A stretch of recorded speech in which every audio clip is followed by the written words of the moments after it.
တပြေတပြေနဲ့နီးလာလေလေခြေနှမ်းတွေကနှေးလာလေလေအသွင်အပြင်နဲ့ထင်ရှားလာပြီဆိုတော့ဖြစ်မှဖြစ်ရလေငါအဖေနဲ့ငါအမေပါလားအမေရဲ့အသားရည်တွေကလည်းအယိုးပေါ်အရည်တင်တဲ့အသွင်ဖြစ်နေပြီဝတ်ထားတဲ့ဓမင်းကြီးကြည်လိုက်ပြန်တော့လည်းပဲနွမ်းကြီးလိုကြည်မွနေပြီ။အော်ဟိုဘနာမှာမြင်နေရတဲ့အဖေကြည်လိုက်ပြန်တော့လေတောင်းဝင်းလေးကိုထောင်မိပြီးတော့မလင်းအောင်ငုတ်တို့ထိုင်နေရရှာပြီ။အော်သားကြီးရဲ့ပြင်မမိတဲ့ကံမဟုတ်ပေမဲ့ပြစ်ထားမိတဲ့ကံတွေကြောင့်ငါအဖေနဲ့ငါအမေဒီလိုဖြစ်သွားရလေခြင်းဆိုတဲ့အတွေးတွေကနှိပ်စက်လာတဲ့အခါခြေလမ်းနေရှိမလန်းနိုင်တော့ဘူးတဲ့အသွင်မြင်နေသေးချာမြင်ရလေခြေလမ်းနေတုံဆိုင်လေလေတဖြည်းတဖြည်းနဲ့တလှန်လောက်နေရရောက်ပြီဆိုတော့ကိုတော်လေးနှုတ်ကလည်းပဲအမေလို့လည်းအာရပါရနဲ့အတန်ထွက်ပြီးတော့မခေါ်နိုင်အဖေလို့လည်းအာရပါရနဲ့အတန်ထွက်ပြီးတော့မခေါ်နိုင်ခြေလမ်းတွေကလည်းရှေ့မတိုးနိုင်ဝမ်းနေတဲ့စိတ်တွေနဲ့ဗလောင်ဆူပြီးတော့ကြောက်ရွံ့ကြီးပမာမိဘနှစ်ပါးနဲ့တလန်အကွာလေးမှာရက်နေတဲ့အခါအဖိုးကြီးကကိုတော်လေးမဝဝတ္တဝါဒကြည့်ပြီးတော့ဟဲ့ရှင်မဒီကနေ့မှထူးထူးဆန်းဆန်းဟဲ့ငါတို့ရှိမှကိုတော်လေးကဆွမ်းလာရက်နေတယ်ဒီမနဲ့တမနဲ့လုံးငါတို့တောင်းနေတာဘာတစ်ခုမှမရသေးဘူးအေးဒါကြောင့်ကိုတော်လေးအနာကိုသွားပြီးတော့ခရောစွမ်းအဖြစ်နဲ့ရှိခိုးလိုက်ဆမ်းပါတော့ကြဒီကိုတော်လေးနောက်အိမ်တွေကလောင်းမှလှူမှတွေမရဘဲနေလိမ့်မယ်ကွာမင်းခရော့ပြီးတော့ရှောက်လိုက်ဆမ်းပါတဲ့အဖေရဲ့အတန်းကတုံတုံရင်းရင်းနဲ့အမေကိုခိုင်းနေပြီ12နှစ်တိုင်တိုင်မကြရတဲ့အဖေအတန်းအာအင်းနေကုန်ခံပြီးတော့လေးတွဲလို့နေပြီ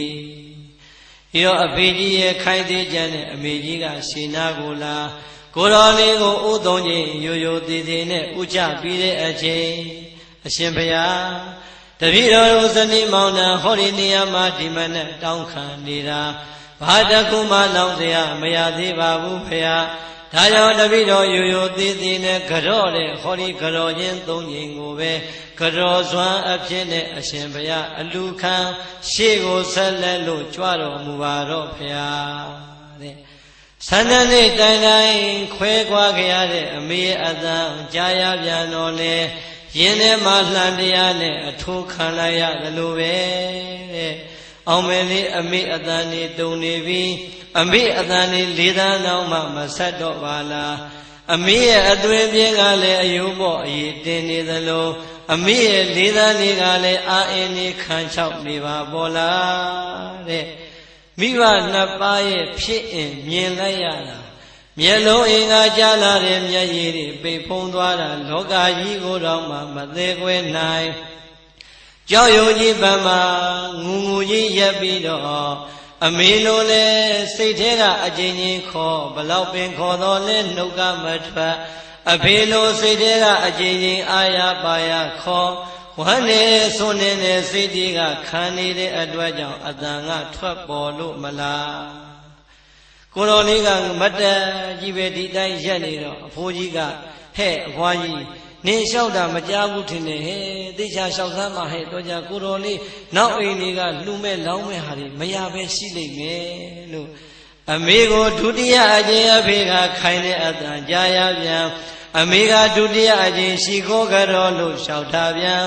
အမေကိုတတိယအကျင့်အဖေကခိုင်းတဲ့အတန်ကိုကြားရပြန်အမေကလျှောက်ထားတဲ့အတန်တတိယအကျင့်ကြားရပြန်အကျဉ်းချင်းလန်နဲ့အထိုးခံရရတယ်လို့သောကားရင်ထဲမှာပူငူငူကြီးရရင်နဲ့ကိုတော်လေးနှုတ်ကအတန်မထွက်နိုင်တဲ့အခါသွေးကစကားပြောလာပြီတဲ့အဖိုးကြီးရဲ့အသိစိတ်ထဲမှာသွေးကလှုပ်ဆော်လာပြီတန်တော်မိမရဲ့လွန်ခဲ့တဲ့12နှစ်တုန်းကငါတို့အိမ်ကနေထွက်သွားတယ်ငါတို့ရဲ့သားလေးသာဝတိမျိုးကိုပြန်လာတဲ့အချိန်အသွင်အပြင်ပြောင်းနေတဲ့ငါတို့ကိုမမှတ်မိလို့များဝတ္တဝါနဲ့ရက်လို့နေတာလားကွယ်မင်းကိုတော်လေးအနာကိုကပ်ပြီးတော့တေချာကြည်စမ်းပါအောင်တို့သားလေးများဖြစ်နေမလားတဲ့အဖိုးကြီးကလည်းသွေးကစကားပြောလာတဲ့အချိန် အဖွားကြီးကလည်းဖြစ်နိုင်တာပေါ့ဖြစ်နိုင်တာပေါ့ကျမတို့သားကြီးဖြစ်ကိုဖြစ်နိုင်တာပေါ့ရဲ့လို့နှုတ်ကတဖွားဖွားနဲ့ပြောဆိုမျက်လုံးအိမ်မှာကပ်နေတဲ့ချင်းညော်လေးတွေကိုလက်ကလေးနဲ့အသာပေါ့သာယံလေးရဲ့မျက်နာနာကိုအနာကပ်ပြီးတော့ဖူးတွေ့ကြည်ညိုလိုက်တဲ့အချိန်ကိုတော်လေးရဲ့လက်အမေရဲ့နွမ်းနွမ်းရည်ရည်နဲ့လက်ကလေးကိုအသာကိုင်အမေဟုတ်ပါတယ်အမေရဲ့အမေတို့ရဲ့သားကြီးမှအမေသားကြီးအစစ်ပါအမေတို့ရဲ့ဖြစ်ရင်ကိုမြင်ရတာသားရင်ထဲမှာဘယ်လိုမှမခံစားနိုင်လွန်းလို့နှုတ်ကအမေလို့ဘယ်လိုမှအသံထွက်အောင်သာမခေါ်နိုင်ခဲ့ပါဘူးအမေအဖေတို့အကျဉ်းချင်းရင်ထဲကအော်ခေါ်နေပေမဲ့ဆိုနေကြွယ်နေတဲ့သားအတွက်ဘယ်လိုမှအသံထွက်အောင်မခေါ်နိုင်လို့ဒီတိုင်းပဲရက်လို့နေရပါတယ်အမေလို့အာရပါရနဲ့အမေလက်ကလေးဆုပ်ကန်ပြီးတော့ပြောလိုက်တဲ့အချိန်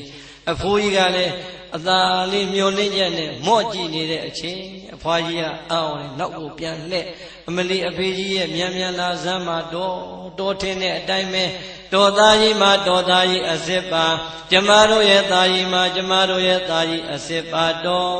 လို့နောက်ကိုလည်းလှည့်ပြောရောအဖိုးကြီးခမလေးမတ်တက်တောင်မရနိုင်ဘူးလေးဘက်ထောက်အာရပါရနဲ့ပြေးလာသာယံလေးရဲ့ညာဘက်ခြေသလုံးကိုအာရပါရနဲ့ဖတ်ပြီးတော့ဆုပ်ကိုင်ပြန်လာပြီငါတို့ရဲ့သားကြီးပြန်လာပြီလောကကြီးရဲ့မှာအထီးကျန်တဲ့ဘဝတွေအတွက်ငါတို့ဒီကနေ့ကုံဆုံးခဲ့ပြီတဲ့အာရပါရနဲ့ပြောပြီးတော့သာယံတော်နဲ့ပြန်တွေ့ရလို့ဝမ်းသာလွန်းလို့ကြလာတဲ့မျက်ရည်တွေအဖေရဲ့မျက်လုံးရင်းကကြားလာတဲ့မျက်ရည်တွေကသာယံလေးရဲ့ညာဘက်ခြေကုံပေါ်မှာတပေါက်ချင်းနဲ့စီးကြလို့နေပြီတပြေးနဲ့အမေကလည်းခွေလေးနဲ့အောက်ကိုကျလာပြီသာယံလေးရဲ့ဘယ်ဘက်ခြေသလုံးကိုအာရပါရဆုပ်ကိုင်နှုတ်ကလည်းမပိကလာနဲ့စကားတွေတဖွာဖွာပြောရင်းနဲ့ငိုညည်းလို့နေလိုက်တာအမေရဲ့မျက်လုံးရင်းကကြားလာတဲ့မျက်ရည်တွေကလည်းသာယံလေးရဲ့ဘယ်ဘက်ခြေကုံပေါ်မှာတပေါက်ချင်းနဲ့ကြာဆင်းလို့နေပြီအမေတို့အဖေတို့ရဲ့ဖြစ်အင်ကိုမြင်ရလို့ယူယုံမရစွာဝမ်းနဲ့ခံစားနေရတဲ့သာယံလေးရဲ့မျက်လုံးအင်္ဂါမျက်ရည်တွေကလည်းအမေတို့အဖေတို့ရဲ့ကြောကုံပေါ်မှာတပေါက်ချင်းနဲ့စီးဆင်းလို့ငိုနေလိုက်ကြတာ